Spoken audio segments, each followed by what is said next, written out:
আসসালামু আলাইকুম। প্রিয় বন্ধুরা, আজকের প্রতিবেদনটি হচ্ছে শালবন বিহার নিয়ে। শালবন বৌদ্ধবিহার বাংলাদেশের প্রাচীন সভ্যতার নিদর্শনগুলির মধ্যে অন্যতম।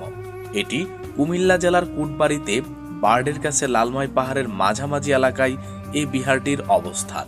বিহারটির আশেপাশে একসময় শালগজারির ঘন বন ছিল বলে এই বিহারটির নামকরণ করা হয়েছিল শালবন বিহার। এই বিহারটি পাহাড়পুর বৌদ্ধবিহারের মতো হলেও আকারে ছোট।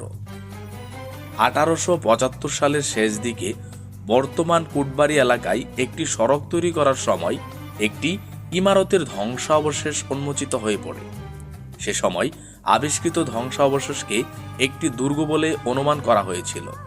1917 সালে ঢাকা জাদুঘরের অধ্যক্ষ নলিনীকান্ত ভট্টাশালী সে এলাকায় যান এবং উক্ত এলাকায় অনুসন্ধান পরিচালনাকালে ধ্বংসাবশেষটিকে রণবঙ্কমল্ল হরিকেল দেবের ভাম্রশাসনের খ্রিস্টীয় 13 শতক দুর্গ ও বিহার পরিবেষ্টিত পট্টিকেরা নগর বলে সিদ্ধান্ত গ্রহণ করে। যদিও অন্য মত অনুযায়ী এটি ছিল জয়কর্মান্ত শাক নামক একটি প্রাচীন নগরীর ধ্বংসাবশেষ। শালবন বিহারের 6টি নির্মাণ ও পুনর্নির্মাণ পর্বের কথা জানা যায়। আকারে চৌকা শালবন বিহারের প্রতিটি বাহু 166.7 মিটার দৈর্ঘ্য। বিহারের চারদিকে দেয়াল 5 মিটার পুরু। কক্ষগুলো বিহারের চারদিকের বেষ্টনী দেয়াল পিট করে নির্মিত। বিহারে ঢোকা বা বের হওয়ার মাত্র একটি পথ ছিল। এই পথ বা দরজাটি উত্তর ব্লকের ঠিক মাঝামাঝি স্থানে রয়েছে। প্রতিটি কক্ষের মাঝে 1.5 মিটার চওড়া দেয়াল রয়েছে। বিহার অঙ্গনের ঠিক মাঝে ছিল কেন্দ্রীয় মন্দির। বিহারে সর্বমোট 155টি কক্ষ আছে। ধারণা করা হয় যে এখানে বৌদ্ধ ভিক্ষুরা থাকতেন এবং ধর্মচর্চা করতেন।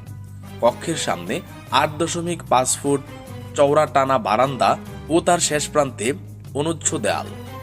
প্রতিটি কক্ষের দেয়ালে 3টি করে কুলুঙ্গি রয়েছে, যেখানে অতীতে প্রতিমা বা তেলের প্রদীপ ইত্যাদি রাখা হতো। অন্যদিকে চারদিকের দেয়াল ও সামনের 4টি বিশাল গোলাকার স্তরের উপর নির্মিত হলঘরটি ভিক্ষুদের খাবারের ঘর ছিল বলে ধারণা করা হয়। হলঘরের মাপ 10 মিটার বাই 20 মিটার। হলঘরের চারদিকে ইটের চওড়া রাস্তা রয়েছে। নানা সময়ে খননের মাধ্যমে বিহারটির ধ্বংসাবশেষ থেকে 8টি তাম্রলিপি, প্রায় 400টি স্বর্ণ ও রৌপ্য মুদ্রা, অসংখ্য পোড়ামাটির ফলক বা টেরাকোটা, সিলমোহর, বঞ্জ ও মাটির মূর্তি পাওয়া গেছে। এই বিহার থেকে সংগৃহীত বিপুল পরিমাণের ধন সম্পদ ময়নামতি জাদুঘরে প্রদর্শিত হচ্ছে। প্রিয় বন্ধুরা, আজকের প্রতিবেদনটি এতটুকুই। তবে এই শালবন বিহারের গেইটের সোজা বরাবরই রয়েছে সেই জাদুঘরটি।